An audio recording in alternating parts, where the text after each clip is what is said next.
குழுங்க நீ நையா. கல்லு மலை மேல கல்லுருட்டி அந்த கல்லுக்கும் அணை போட்டு மதுரை கோபுரம் தெரிய கட்டி நம்ம மன்னவர் வாரத பாருங்கடி.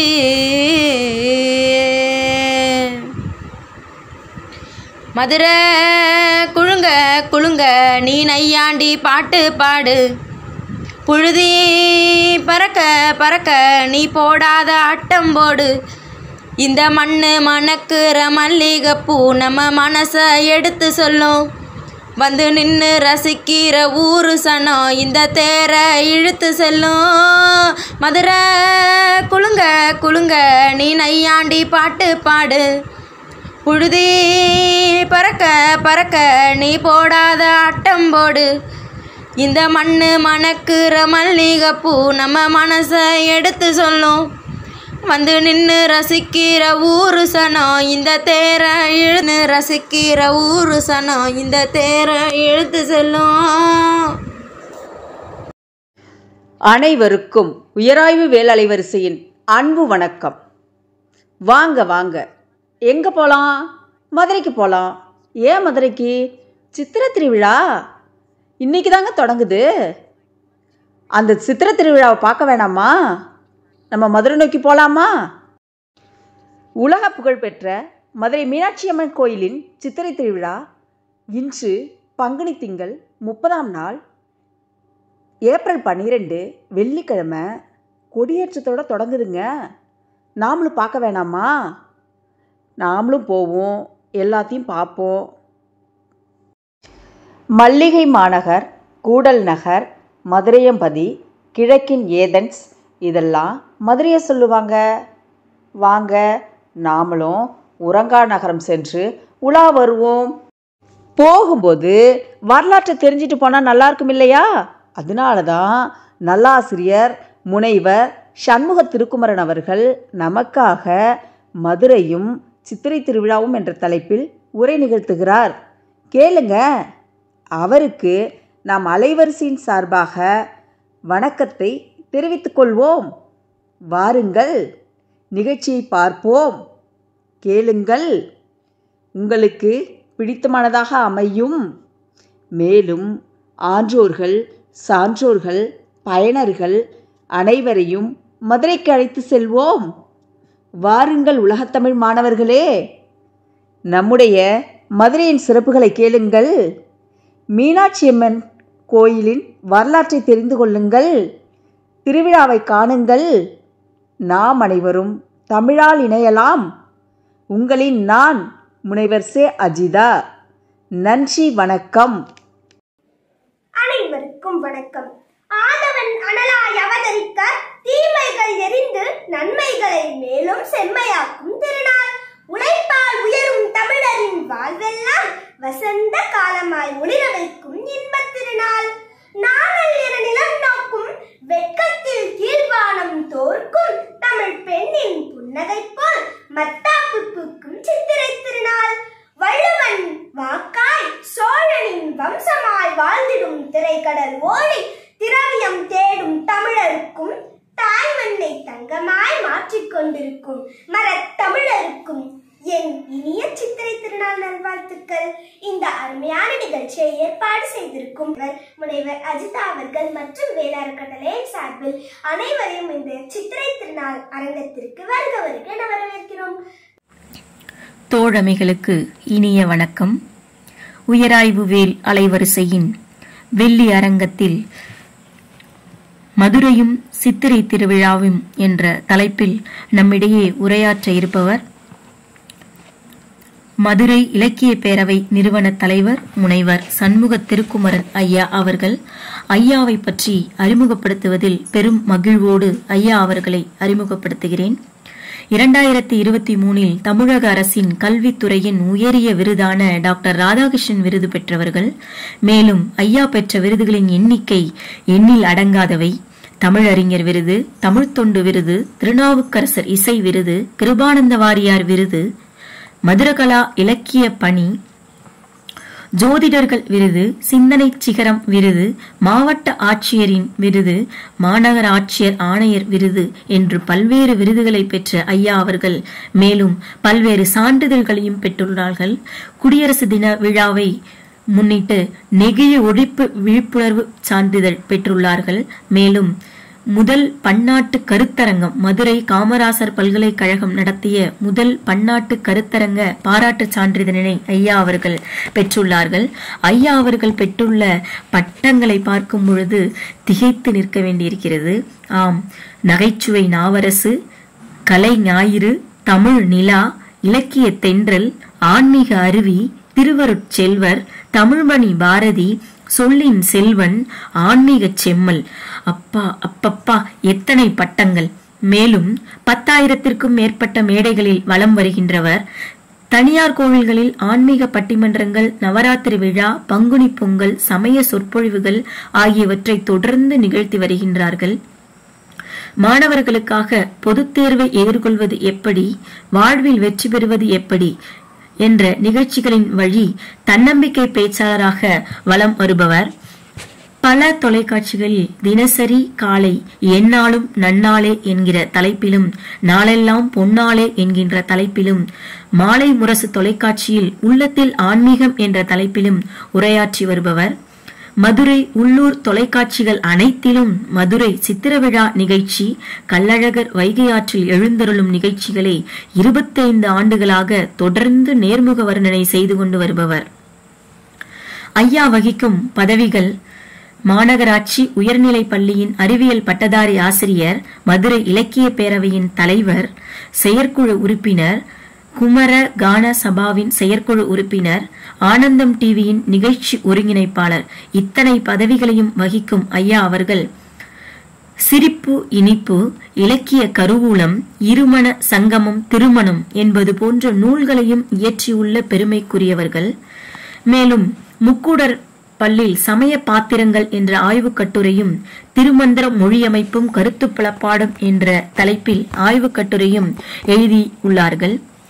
இத்தகைய பெருமைக்குரிய ஐயா அவர்கள் இன்று நம்முடைய வெள்ளி அரங்கத்தில் மதுரையும் சித்திரை திருவிழாவும் என்ற தலைப்பில் உரையாற்ற வருகிறார்கள்.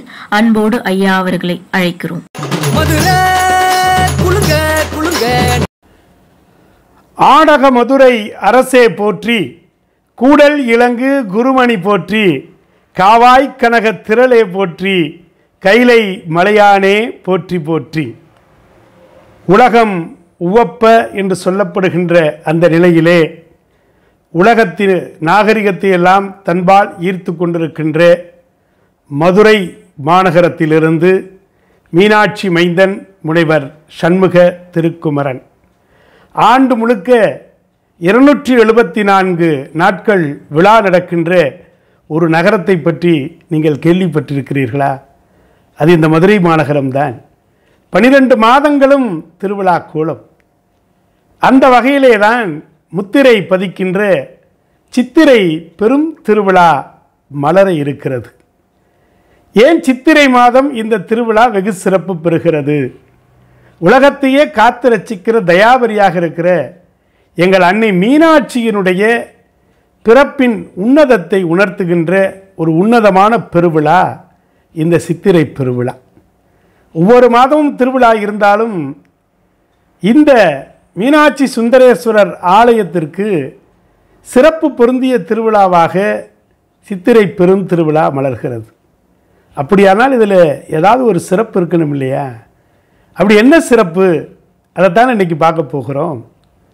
மீனாட்சி உலகத்தையே காத்து ரட்சிக்கக்கூடியவள். அங்கையர் கன்னி, ஆலவாய்க்கு அரசி, கற்பூர வள்ளி, கோமல வள்ளி, கொங்கச் செல்வி, குடமலை ஆட்டி, தென்தமிழ் பாவை செய்த தவ கொழுந்து, பாண்டிமாதேவி, மதுராபுரி தலைவி, இப்படி நிறைய பேருண்டு. கல்வெட்டுகளிலே கூட திருக்காமக்கோட்டத்து ஆளுடைய நாச்சியார் என்று இவளுக்கு பெயருண்டு. இப்படி பல்வேறு திருநாமங்களை இந்த மீனாட்சி அம்மனுக்கு அங்கையர் கன்னிக்கு எதற்காக வழங்க வேண்டும்? அங்கையர் கன்னி தன்னுடன் அமர்ந்த ஆலவாய் இதுவே என்று சொல்வார்கள். ஆலவாய், திரு ஆலவாய் என்று மதுரைக்கு ஒரு பெயர் உண்டு. திரு ஆலவாய் என்கிற பெயரை கேட்ட மாத்திரத்திலே அறம் பெருகும் என்று சொன்னார்கள். இந்த நிகழ்வை கண்டுகின்றிருக்கக்கூடிய உங்களுடைய இல்லத்திலே அறம் பெருக இருக்கிறது. திருவாலவாயிடத்து வதிந்தவரே வீட்டு நெறி சேர்வர் என்று சொல்வார்கள். திருவாலவாய் என்று சொல்லப்படுகின்ற மதுரையில் இருந்துட்டாலே போதும், பிறந்துட்டாலே போதும், அத்தனைக்கும் முக்தி தரக்கூடிய ஒரு அற்புதமான நகரமாக இந்த மதுரை இருக்குது. எதனால் இதற்கு இந்த சிறப்பு அப்படின்னா, இது பூலோக கைலாயம். கைலாய மலை எங்கே இருக்குதுன்னா நேபாள் பக்கத்தில் இருக்குது. ஆனால் பூலோகத்தில் ஒரு கைலாயம் இருக்கிறது, அதுவும் பூலோகம்தான், நேபாளமும். ஆனால் தென்பாண்டி பகுதிகளில் ஒரு கைலாயம் இருக்கிறது என்று சொன்னால் அது இந்த மதுரை தான். எப்படி அப்படின்னு பார்த்தா, இந்த லோகத்தில் எது சிறந்த தலம் அப்படின்னு ஒரு பொண்ணு தான் அப்பாட்ட கேள்வி கேட்டேன். இந்த உலகத்திலே எதுப்பா ரொம்ப சிறந்த தலம், அந்த தலத்தில் தவம் பண்ணால் உலக நாயகியாக இருக்கிற பார்வதியை நான் அருளை பெற முடியுமா அப்படின்னு கேட்டப்ப அவங்க அப்பா விச்சாவசுன்னு பேர், தான் மகள் விச்சாவதிக்கு சொன்னார், அம்மா எத்தனையோ தலங்கள் பூலோகத்தில் இருக்குது, இந்திரன் வழிபட்ட தலம் இருக்குது, எல்லாமே இருக்குது. ஆனால் உமையவனுடைய அன்பை பெற வேண்டும் என்று சொன்னால் அது துவாத சாந்த பெருவழி என்று சொல்லப்படுகின்ற மதுரை தலம்தான் ரொம்ப சிறப்புன்னாங்க. அது என்ன துவாத சாந்த பெருவழி, ஏதோ வேறு வார்த்தை சொல்கிறீங்களே அப்படின்னு நீங்கள் நினைக்கிறது எனக்கு புரியுது. மூலாதாரம், சுவாதிஷ்டானம், மணிப்பூரகம், அனாக்கதம், விசுத்தி, ஆங்கை, இது 6 சக்கரங்கள் நம்ம உடம்பில். 7வது சக்கரம் துரியா. துரியாவுக்கு மேலே துவாத சாந்தம் அப்படிங்கிறது பிரம்மரந்திரத்திற்கு மேலே ஒரு உன்னதமான தலம். அது பூலோகத்தில் எங்கே இருக்குன்னா மதுரையில் இருக்குது அப்படின்னாங்க. அங்கே யார் ஒருத்தர் அட்டமி விரதம், சோமவார விரதம் இருக்கிறாங்களோ அவங்களுக்கு எல்லா பலனும் கிடைக்கும்னு சொல்லிட்டார். உடனே அந்த பெண் நேர பூலோகத்துக்கு வந்தாங்க. அது வித்யாதர பெண், காந்தர்வ பெண். நேர வந்தாங்க. இங்கே வந்து மதுரை தலத்தில் அமர்ந்து சோமவார விரதம் இருந்தாங்க. சோமவார விரதம் இருந்து கடுமையான விரதம், சோமவார விரதம், திங்கட்கிழமை தோறும் விரதம் இருக்கணும். விரதம் இருந்த உடனே அந்த விரதத்தினுடைய பலனாக சாட்சாத் பார்வதி தேவியே அவன் முன்னால் பிரசன்னமானான். என்ன வேணும் அப்படின்னு கேட்டா, அம்மா என்னுடைய வேண்டுதலை ஏற்று நீ வந்துட்டியே, உன்னுடைய மாறாத அன்பு வேணும் அப்படின்னு சொன்னான். அது எப்பொழுதுமே உனக்கு இருக்குது. எப்போ மதுரைக்கு நீ உட்கார்ந்து என்னை நோக்கி தவம் இருந்து அப்பயே உன் மீது என்னுடைய அன்பு பார்வை பட்டு விட்டது. இன்னும் என்ன வேணும்? உடனே அந்த விச்சாவதி கேட்டா, நம்மளாக இருந்தால் பொண்ணை கொடுங்க, பொருளை கொடுங்க, ஒரு 10 தலைமுறைக்கு வாழ்கிறதுக்கு சொத்தை கொடுங்கன்னு கேட்டிருப்போம். அந்த விச்சாவதி என்ன கேட்டா அப்படின்னா, இப்போ ஏன் முன்னால் ஒரு 3 வயது பெண் குழந்தையாக காட்சி கொடுக்குறீங்க, இதே தோற்றத்தோடு என் மகளாக நீங்கள் என் மடியில் விழுந்து புரண்டு வளர வேண்டும்னு சொன்னாங்க. சிரிச்சாங்க உமையவள். எல்லாம் பெரிய ஆசை தான் உனக்கு, இருந்தாலும் அது இப்போ உனக்கு நடக்காது. அடுத்த பிறவி உனக்கு உண்டு. என்னை பார்த்துட்டே இல்லை, இதுக்கப்புறம் உனக்கு பிறவி கிடையாது. எப்போ இறைவனை நம்ம பார்க்குறோமோ அதுக்கப்புறம் நமக்கு பிறவி கிடையாது. அடுத்த பிறவி ஒன்று உனக்கு இருந்தது அப்படின்னா அந்த பிறவியில் நிச்சயமாக நான் உன் மகளாக வருவேன் அப்படின்னு சொன்ன உடனே விச்சாவதியும் தனக்கு அடுத்த பிறவி வேணும்னு கேட்டுக்கிட்டான். சரி போனால் போகுது அப்படின்ட்டு அம்பாலும் மறைஞ்சிட்டாங்க. மறுபிறவியில் எப்படியாவது, ஏன்னா வாக்கை காப்பாற்றணும் இல்லையா, அதுக்காக சூரசேனன் மகளாக காஞ்சன மாலையாக அவள் அங்கே பிறக்கிறாள். பருவ வயது வந்த பிறகு மதுரை ஆண்ட பாண்டிய மன்னனுடைய மனைவியாக, மலையத்துவச்ச பாண்டியன் மனைவியாக இந்த மதுரை மாநகரத்திற்கு வர்றா. விட்ட குறை தொட்ட குறை, அதான் ஏற்கனவே மதுரையில் விட்ட குறை, அது இப்போ தொட்ட குறை நடக்க போகுது. அதுக்காக வந்திருக்கிறா. வந்த உடனே அவங்களுக்கு குழந்தை இல்லை. அப்போ மனசுக்குள்ளே நினைக்கிறா, இதை நினைக்கல, ஒரு யாகத்தை நடத்தினோம்னா அஸ்வமேத யாகத்தை நடத்தலாம் அப்படின்னு சொல்லி பாண்டிய மன்னனோடு சேர்ந்து அஸ்வமேத யாகத்தை நடத்துகிறாங்க. அஸ்வமேத யாகம் ஒருத்தர் நடத்திட்டாருன்னா அவங்களுக்கு என்ன கேட்குறாங்களோ அது கிடைச்சிடும். இந்திர பதவி கூட கிடைக்கும். அப்போ நம்ம இந்திரன் விடுவாரா? அவர் தானே எப்பயுமே நான் நான் நான் நான் உட்கார்ந்துருப்பார். அவர் பதறி போய் வேகமாக ஓடி வந்தார். மலையத்துவச்சா என்ன காரியம் பண்ணிக்கிட்டு இருக்கிற? உனக்கு என்ன புள்ள தானே வேணும், புத்திரகாமேஷ்டி யாகத்தை நடத்துப்பா. அஸ்வமேத யாகம் 100 தடவை நடக்க, ஒரு 99 வந்து நிப்பாட்டிட்டார்.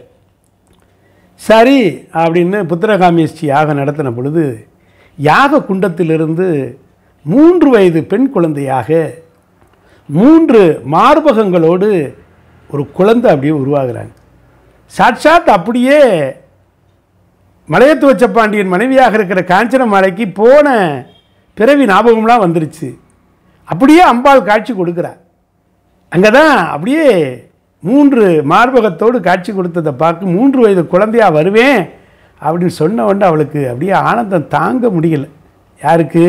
காஞ்சனமாலைக்கு. அப்பா, நம்ம நினச்சது நடந்துருச்சு, இந்த மதுரை தலத்தில் வேண்டது ஒன்றும் பெரிய குறவு கிடையாது, நடந்துருச்சுன்னு அப்படியே மகிழ்ச்சியில் இருக்கிறான். ஆனால் மலையத்து வச்ச மாட்டியனுக்கு கொஞ்சம் லேசாக மனசுக்குள்ளே வருத்தம். சாதாரணமாக பெண்களுக்கு 2 மார்பு தானே இருக்கும், இது 3வது மார்பு இருக்குதே, இந்த 3வது தளத்தோடு வந்திருக்கிறாங்களேன்னு ஒரு கவலை. உடனே வானத்தில் ஒரு அசரீரி, மலையத்து வச்சா மனம் கலங்காது, இவள் தனக்குரிய கணவனை நேர் எதிராக சந்திக்கிற பொழுது அவளுக்கு அந்த 3வது தனம் மறையும். அதுவரை ஒரு ஆண் மகனைப் போல அவளை நீ வளர்த்துவா. வில் பயிற்சி, வாள் பயிற்சி, இப்படி போர் பயிற்சி எல்லாம் கொடுத்து ஒரு பட்டத்து அரசியைப் போல் அவளை வளர்த்துட்டு வா அப்படின்னு அசரீரி சொல்லி முடித்தது.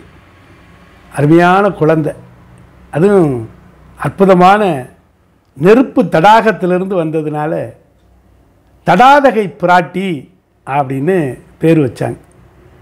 அவள் கண் ரொம்ப அகன்று இருக்குமா, அதனால் அவளுக்கு அங்கையர் கன்னின்னு பேர். இப்போ தான் மீனாட்சி, மீன் அச்சம்னு நம்ம சொல்கிறோம். அங்கையர் கன்னி அப்படின்னு அழகான ஒரு பேர், நல்ல கயல் கன்னி. இந்த மீன் இருக்குது பாருங்க, அது என்ன பண்ணும் அப்படின்னா முட்டைகளை விட்டுரும், அது பொரிக்கணும் அப்படின்னா அது கண் பார்வையிலே பொரிச்சிடும். அயன தீட்சைன்னு பேர் அதுக்கு. அப்படி அந்த அந்த அயனம், அதுபோல் இவளுடைய கண்கள் அப்படியே பார்த்த மாத்திரத்தில் எல்லா உயிர்களையும் காத்து ரசிக்கும். அப்படி சின்ன வயதிலிருந்தே அங்கையர் கன்னியாக, ஏன்னா மீன் எப்படி தன் இமை மூடாமல் தன் குஞ்சுகளை பாதுகாக்கிறதோ அதுபோல் இவளும் சின்ன வயசுலேருந்தே அப்பாவுக்கும் அம்மாவுக்கும் நல்ல பிள்ளையாக வளர்ந்து அப்படி கண் இமை மூடாமல் தன் தேசத்து மக்களை எல்லாம் பாதுகாக்கிறாள். பாதுகாத்து வளர்ந்து வர்றா, எல்லா பயிற்சியும் பெற்றுட்டா. இந்த நேரத்தில் தான் நமக்கு இப்போ தெரிஞ்சு போச்சு, மீனாட்சி அம்மனுடைய அவதாரம் நடந்துருச்சு. இந்த நேரத்தில் தான் மலையத்து வச்ச பாண்டியன் வானகம் ஏகி விடுகிறான் உடல்நலக்குறைவினால். அப்போ இந்த நாட்டை ஆள்றது யார் அப்படின்னு பார்க்குற பொழுது இவளைத்தான் ஏற்கனவே அங்கேயர் கண்ணியை தான் நல்ல போர் பயிற்சியோடு வளர்த்துட்டோமே. உடனே எல்லாரும் சொன்னாங்க, நம்ம அங்கேயர் கண்ணி இருக்கும்போது நமக்கு என்ன கவலை அப்படின்னு சொல்லி இந்த லோகத்திலே முதல் பெண்ணரசியாக, வேறு யாரும் கிடையாது, பாண்டிமா தேவியாக இந்த மதுரையை மாத்திரமல்ல உலகத்தையே ஆளக்கூடியவளாக தடாதகை என்கிற பெயரை தாங்கி இருக்கக்கூடிய அங்கையர் கன்னி பாண்டிய நாட்டினுடைய பட்டத்து அரசியாக, பார்போற்றும் நாயகியாக, தன் தேசத்து மக்களையெல்லாம் காப்பதற்காக ஆண் வாரிசு இல்லாத மலையத்து வச்ச பாண்டியனுக்கு தானே ஆணாக இருந்து ஆட்சி பீடத்திலே அமர்கிற ஒரு அற்புதம் தாங்க இந்த சித்திரை திருவிழாவினுடைய ஒரு முக்கிய இடத்தை பெறுகிறது. ஒரு மன்னரசியாக, பெண்ணரசியாக, விண்ணரசியாக, பாண்டிமா தேவியாக, பார்போற்றுகின்ற உலகத்தையே கட்டி ஆளப்போகிறவளாக, பெண் நினைத்தால் ஆட்சி செய்ய முடியும், பெண் ஆட்சி செய்தால் அங்கே அமைதி இருக்கும், சத்தியம் இருக்கும், உண்மை இருக்கும் என்பதை உணர்த்துகிற விதத்திலே முதல் பெண்ணரசியாக முடிசூட்டப்பட்டவள் தான் எங்கள் அன்னை மீனாட்சி அங்கையர் கன்னி. அப்படி அவளுடைய அந்த அவதாரம் படிப்படியாக வளர்கிறது. எப்படி விச்சாவதி கேட்ட மாதிரி வந்தாச்சு, வந்து நம்முடைய காஞ்சனமாலை மடியில் தவந்தாச்சு, அசரீரி சொன்னது மாதிரி அப்படியே வானத்து மண்டலத்திலிருந்து அசரீரி ஒலித்ததைப் போல ஒரு அரசனைப் போல அவளுக்கு பட்டாபிஷேகமும் நடத்தியாச்சு. அப்புறம் என்ன, அவதார நோக்கம் நிறைவேறணும் இல்லையா? அசரீரி சொன்ன இன்னொன்று நமக்கு பாக்கி இருக்கு இல்லையா? தனக்குரிய மணாளனை அவள் தேர்ந்தெடுக்க வேண்டும். ஒரு பட்டத்து அரசி ஒரு ஆட்சிக்கு வந்த உடனே தன் மக்களை எல்லாம் பார்க்க போகணும். அதற்காக திக்கு விஜயம் மேற்கொள்ளுகிறார். அட்டதிக்கு பாலகர்களை எல்லாம் எதிர்கொள்வதற்காக அன்னையானவள் அப்படியே கிளம்பி அவ்வளவு சிறப்பாக ஒவ்வொரு திசையிலும் இருக்கக்கூடிய அட்டதிக்கு பாலகர்களை எல்லாம் வந்துட்டேன்டா, நான் வந்துட்டேன், மீனாட்சி வந்துட்டேன், பாண்டிமா தேவி வந்துட்டேன் அப்படின்னு சொல்லி. ஒரு பெண்ணுன்னா எப்பயுமே எல்லாருக்கும் ஒரு இலக்காரம் இருக்கும். இது என்ன ஆட்சி நடத்த போது ஈஸியாக வீழ்த்திடலாம், அதை தவிடுபடி ஆக்கினவ அன்னை மீனாட்சி. அப்படியே படை நடத்தி இந்திர விமானத்தில் புறப்பட்டு போய் எல்லாரும் ஒரு மிரட்டி நேர அதிகார நந்திட்ட போயிட்டாங்க. கைலாய மலைக்கே போயிட்டாங்க. அங்கேயும் சொல்லணும் இல்லையா, ரிப்போர்ட் பண்ணணும் இல்லையா, நான் பதவி ஏற்றுட்டேன், இந்த வந்துட்டேன் அப்படின்னு ரிப்போர்ட் பண்ணுறதுக்காக அங்கே போகிறாங்க. அதிகார நந்தி தடுக்குது, போகக்கூடாது, யாரும் போகக்கூடாது அப்படின்னு தடுக்கிற பொழுது யாரும் தவிடுபொடி ஆயிட்டாங்க. அம்பிட்டு பேரும் அம்பா முன்னால். அவருடைய வீரம் அப்படிப்பட்ட வீரம், பாண்டிமாதேவியுடைய வீரம். அதனால தானே பல்லக்கு எடுத்துகிட்டு கிளம்புறாங்க, விமானத்தை எடுத்துக்கிட்டு கிளம்புறாங்க.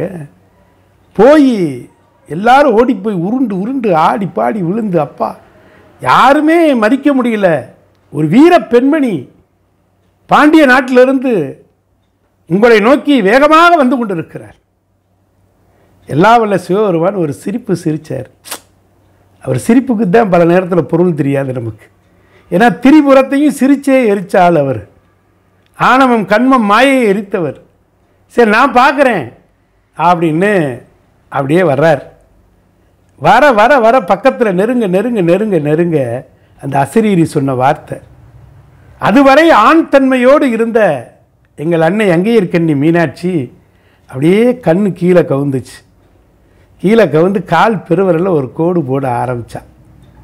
பக்கத்தில் இருக்கிற அமைச்சர் சுமதி பார்க்குறாங்க, ஆஹா வந்தாச்சுரா, அம்மாவுடைய நோக்கம் நிறைவேறப் போகுது அப்படின்னு பார்க்க அப்படியே எல்லாம் வல்ல சிவபெருமான் கண்களிலிருந்து புறப்பட்ட ஒரு அற்புதமான கதிர் வீச்சு எங்கள் அன்னை பாண்டிமாதேவி மதுராபுரி தலைவி அங்கேயர்கண்ணியினுடைய உடம்பில் அப்படியே பட்டு ஒரு சிலிர்ப்பை உண்டாக்குச்சு பாருங்க.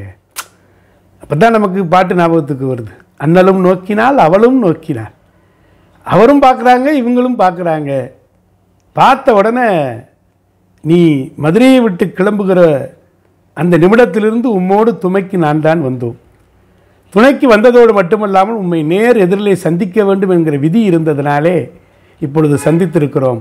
உரிய வேளையில் உம்மை முறைப்படி வந்து மனம் செய்வோம் என்று எல்லா வல்ல ஈசன் வாக்கு கொடுக்கிறான்.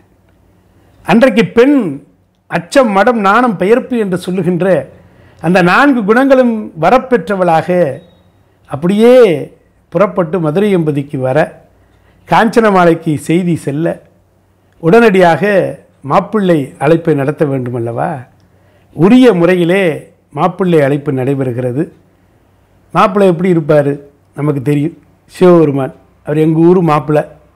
மாப்பிள்ளைன்னா நம்ம கல்யாணத்தன்னைக்கு சாதாரணமாக இருக்கிறவனே அவ்வளோ அலங்காரம் பண்ணுறான். இன்றைக்கி அவங்களுக்கெல்லாம் தனியாக சிகை அலங்காரம் அழகு நிலையம்லாம் வந்துருச்சு. ஆனால் அன்னைக்கு சிவபெருமான் எப்படி இருப்பார், இடுப்பில் ஒரு புலித்தோல், கழுத்தில் பாம்பு, பெரிய கொண்டை, இப்படிலாம் இருக்கிறாரே, இப்படி வந்துடுவாரோ அப்படின்னு எங்கள் அங்கேயர்கண்ணி அன்னை மீனாட்சிக்கு மனசுக்குள்ளே ஒரு லேசாக வருத்தம். எப்படி வரப்போகிறாரோ தெரியலையே, ஆனால் அவர் தான் மாப்பிள்ளைன்னு தெரிஞ்சு போச்சு அப்படின்னு நினைக்கிறப்ப எப்படி வரார் தெரியுமா, சடை மறைத்து கதிர் மகுடம் தரித்து நறுங்கொன்றை என்றார் தனந்து வேப்பம் தொடை முடித்து விடனாக கலநகற்றின்னு சொல்கிறார். அப்படியே எல்லா அலங்காரங்களையும் அவர் இயல்பாக இருக்கக்கூடிய அந்த நிலையெல்லாம் மாறி உண்மையிலேயே சுந்தரனாக, அதனால தான் அவருக்கு பேர் சுந்தரேஸ்வரர்னு பேர். சுந்தரனாக அழகு ததும்புகின்ற ஒரு அற்புதமான வடிவத்தோட இந்த மதுரை எம்பதிக்கு வர்றார். காலையில் 9 மணிக்கு முகூர்த்தம் அப்படின்னா கைலாயமலையில் 9 மணிக்கு இருக்கிறார். எல்லாரும் சுவாமி நம்ம மதுரைக்கு போகணுமே, அவர் நினச்சா ஒரு வினாடி மதுரைக்கு வந்துடுவார்.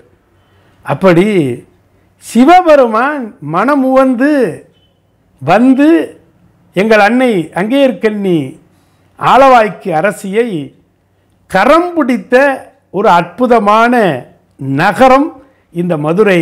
அதனால் இது பூலோக கைலாயம். மற்ற தலத்திலெல்லாம் சிவபெருமான் வந்தார்னா பார்வதியை கூட்டிகிட்டு போயிடுவார். ஆனால் பாருங்கள், இங்கே வந்தவொடனே எங்கள் அன்னை மீனாட்சியினுடைய அழகில் சொக்கித்தான் போயிட்டார். சொக்க நாயகி இல்லையாவ, சொக்கன் சொக்கி போனது இந்த சொக்க நாயகிட்ட தான். மரகத பச்சை வடிவமுடையவள். அவட்ட சொக்கி போய், அம்மா நான் அங்கேயே இருக்கலாமா? அவளும் சொன்னா, நான் பாண்டிய நாட்டை நீங்கள் தான் ஆட்சி நடத்தணும் அப்படின்னு சொல்லி அவளுடைய அவதார நோக்கம்.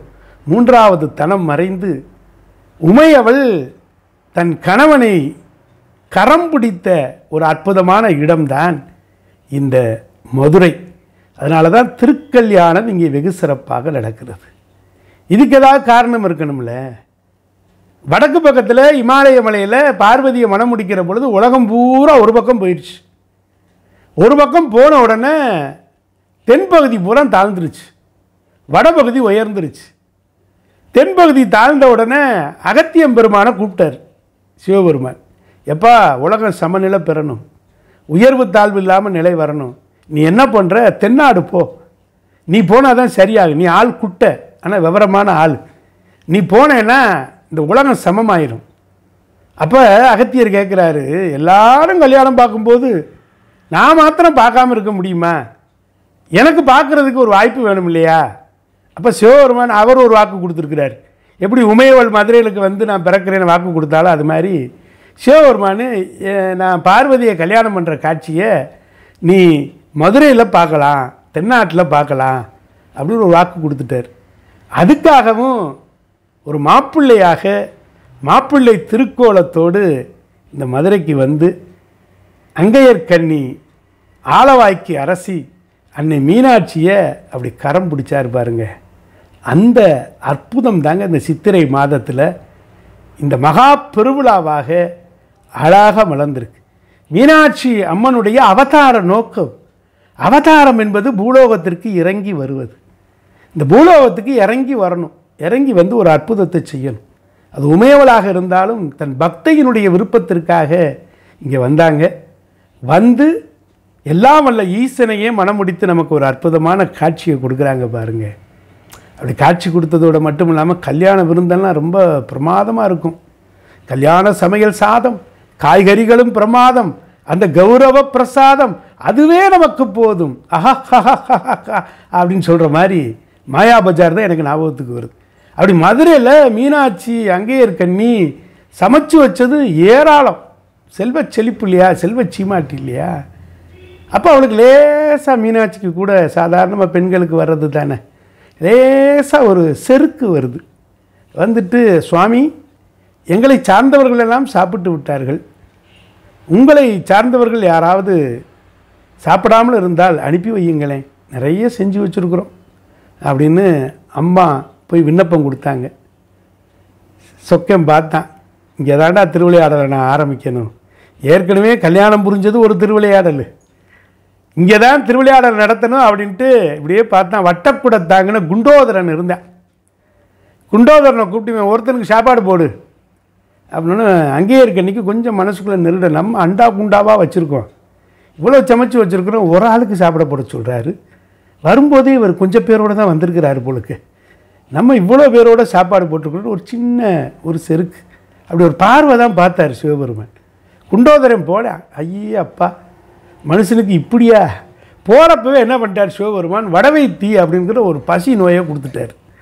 அவன் தன்னால் இருக்கிறது, ஓடுறது, பறக்கிறது அப்படின்னு அடிக்கிறான் பாருங்கள். அது மாதிரி இருக்கிற அத்தனையும் வாங்கி அண்டா குண்டா அத்தனையும் வயிற்றுக்குள்ளே போயிடுச்சு. மரம் செடி கொடி அம்புட்டும் பழங்கள் காய்கறிகள் அத்தனையும் ஒன்றும் பாக்கி கிடையாது. அம்புட்டையும் சாப்பிட்டதுனால கண்டதையும் சாப்பிட்டு விட்டானா இல்லையா, தண்ணி தவிக்குது. தாகம் தாகம் தாகம் என்று வர. மதுரையில் பார்த்தீங்கன்னா நிறைய குளங்கள் உண்டு, அத்தனை குளமும் வற்றி போச்சு. பூரா ஒரே உறிஞ்சில் உறிஞ்சா, ஸ்டாப் போட்டு உறிஞ்சா என்ன செய்கிறது? அப்படியே தாகம் தாகம்னு வந்த உடனே சிவபெருமான் பார்த்தார், சரி இவன் தாகத்தை அடக்கணும்னா கங்கையை வர வைக்கணும் அப்படின்னு மெதுவாக போய் கங்கைகிட்ட சொல்லி கங்கையை பிரவாகம் எடுத்து வரணும். இந்த மதுரை மாநகரத்தில் தான் நான் நிற்க போகிறேன், இதைத்தான் ஆட்சி பண்ண போகிறேன் அப்போ நீர் வற்றாமல் ஓடணும் அப்படின்ன உடனே அப்படி கங்கையிலேருந்து பிரவாகம் எடுத்தது தான் அப்படி நதியாக வந்துச்சு. குண்டோதரா வை கை அப்படின்னார். வை அண்டான்னு சொல்லலை, வை குண்டான்னு சொல்லலை. நீங்கள் தண்ணி குடிக்கணும்னா அண்ணாந்து நம்ம குடிக்கிறோம், அப்படி கையில் அள்ளி அப்படி குடிக்கும்போது தாகம் தீரும். அப்போ குண்டோதரன் கை பெரிய கை ஏற்கனவே, அதனால தான் வை கை அப்படின்னார். அவன் போய் கையை வச்சான் நதியில், அப்படியே தண்ணி அப்படியே வந்துச்சு, குடித்தான். அப்படியே தண்ணி குடித்து முடிச்சோன்னு திரும்ப பசிக்குது அவனுக்கு. என்ன செய்கிறது? உடனே பகவான் பார்த்தார், தயிர் அன்னத்தை கொடுத்தாதான் பசி அடங்கும்னு அன்னக்குழி மண்டபத்தை அமைச்சு ஒரு திருவிளையாடலை போட்டார். குண்டோதரனுக்கு சோறு போட்டது ஒரு திருவிளையாடல், அன்னக்குழி மண்டபத்தை வைகையை வரவழைச்சது ஒரு திருவிளையாடல், அன்னக்குழி மண்டபத்தை தோற்றுவித்து தயிர் அன்னத்தை கொடுத்து அந்த குண்டோதரனுடைய பசியை அடக்கினார். அப்போ தான் மீனாட்சிக்கு சொக்கநாதருடைய அந்த லீலைகள்லாம் புரிஞ்சது. அப்படி கங்கை பிரவாகம் எடுத்து வருவதனால தான் உலகத்தில் எங்கே தண்ணீர் பஞ்சம் வந்தாலும் எங்கள் வைகைக்கு மாத்திரம் தண்ணீர் பஞ்சமே வராது. என்னங்க எப்போ பார்த்தாலும் வைகை வறண்டு கிடக்கு இப்படி சொல்கிறீங்களே அப்படின்னா, ஆற்றுப்பெருக்கட்டு அடிசுடும் நாளிலும் ஊற்றுப்பெருக்கால் உலகத்திற்கே தண்ணி தரது யார் தெரியுமா? எங்கள் மதுரை தாங்க. அதனால தான் அந்த வை கை அப்படிங்கிறதுல 2 சொல்லு இருக்குது. வை கை, வைனா பூலோக வைகுண்டம், அழகர் பெருமான் மதுரைக்கு வர்றது. கைனா கைலாயம், சிவபெருமான் மதுரைக்கு வர்றது. பூலோக வைகுண்டமும் பூலோக கைலாயமும் இந்த மதுரை தானங்க. அதனால் சித்திரை திருவிழாவுக்கு பெருமை இல்லையா? எவ்வளோ கூடுதல் பெருமை பாருங்க. அது சரி, மீனாட்சி திருவிழா நடக்குது, மீனாட்சிக்கு அவதார நோக்கம் நிறைவேறிடுச்சு, திருக்கல்யாணம் வந்தாங்க, அடுத்த நாள் தேரோட்டம், அடுத்து இந்திரனுக்கு சாபம் நீக்கினது, இப்படி 12 நாள் பிரம்மோற்சவ திருவிழா மாதிரி தென்பகுதியில் நடக்குது, வைகையினுடைய தென்பகுதியில். அப்போ திருவிளையாடல்கள் தான் நடக்குது. இதில் எங்கிட்டு அழகர் வர்றாரு. ஒரு கர்ண பரம்பரை கதை சொல்லுவாங்க. அழகர் மீனாட்சி கல்யாணத்துக்காக திருமாலிரும் சோலை மலை, மதுரைக்கு பக்கத்தில் இருக்க பழமுதிர் சோலைன்னு பேர், 22 கிலோமீட்டரில். அவர் நினச்சா என்ன, கைலாயமலை இருக்க சொக்கநாத பெருமானு ஒரு வினாடியில் வர்றார். பெருமாள் 22 கிலோமீட்டரில் வர்றவர் எவ்வளோ சீக்கிரம் வந்திருக்கலாம்? அது எவ்வளோ வாகனம் அவருக்கு இருக்குது, ஒவ்வொரு அவதாரத்துலேயும் ஒரு வாகனம் வச்சுருக்கிறார், வந்திருப்பான். ஆனால் என்ன சொல்லிட்டாங்க, கிளம்புறப்ப பக்தர்கள் கூட்டம் அதிகமாகிடுச்சான். எல்லாரும் பிடிச்சதெல்லாம் கொடுத்து அழகரை சாப்பிட வச்சு தங்க வச்சுட்டாங்களாம். அதனால் கல்யாணங்கிறதே மறந்துட்டாராம். அவர் வரும்போது மீனாட்சி கல்யாணம் முடிஞ்சு போச்சான். இது என்ன ஒரு புதுசாக நதி போகுது அப்படின்னு சொல்லிட்டு அந்த நதியில் தண்ணியை குடிச்சிட்டு கோவமாக போயிட்டாராம். தண்ணியை குடிச்சிட்டாலே புண்ணியம் வந்துடும், அது வேற. இப்படின்னு ஒரு கதையை யாரோ கிளப்பி விட்டுட்டாங்க.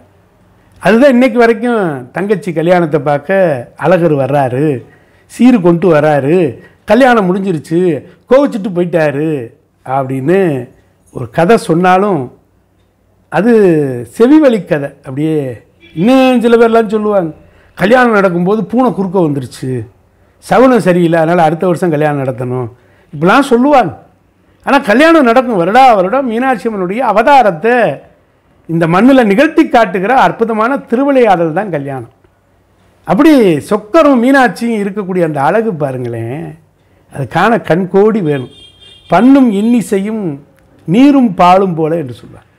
மீனாட்சி சுந்தரேஸ்வரர்னு பேர். மீனாட்சி சொல்லா இருந்தால் சுந்தரேஸ்வரர் பொருளாக இருப்பார், சுந்தரேஸ்வரர் சொல்லா இருந்தால் மீனாட்சி பொருளாக இருப்பார். சொல்லும் பொருளும் என நடமாடும் துணைவருடன் புல்லும் பரிமள பூங்கொடியே அப்படின்னு அபிராமப்பட்டர் சொல்லுவார். அப்படி சொல்லும் பொருளுமாக இருப்பது தான் மீனாட்சி சுந்தரம். கணவன் மனைவினா விட்டு கொடுத்து போகணும் இல்லையா? அப்போ பாண்டிமாதேவி பட்டாபிஷேகம் சித்திரை மாதம். அப்போ பார்க்குறா, கணவன் வந்துட்டா இல்லறப்பணி ஆற்றணும். இந்த உலகத்து பெண்களுக்கெல்லாம் என்னதான் நம்ம வேலைக்கு போய் சம்பாதிச்சாலும் கணவனுக்கு இல்லறப்பணி ஆற்ற வேண்டும் என்பது அந்த காலத்திலேருந்து மரபு. அப்போ மீனாட்சி சொல்லிட்டா, நான் ஒரு 4 மாதம் மாத்திரம் இந்த மக்களுக்கு ஆட்சி நடத்திக்கிறேன், சித்திரை வைகாசி ஆடி முளைக்கோட்டோடு நான் ஒதுங்கிக்கிறேன், சுவாமி நீங்கள் தான் ஆவணி மாதத்தில் பட்டாபிஷேகம் அப்படின்னு 8 மாதம் சுவாமியினுடைய ஆட்சி. சில பேர் வேடிக்கையாக கேட்பாங்க, உங்கள் வீட்டில் மீனாட்சி ஆட்சியா சிதம்பரம் ஆட்சியான்னு. சிதம்பரம்னா 8, மீனாட்சினா 4, அதான் வேறு ஒன்றும் கிடையாது. அப்போ 4 மாதம் தான் மீனாட்சி ஆட்சி. அதுக்கப்புறம் இல்லற கடமை ஆற்ற போயிடுறாங்க.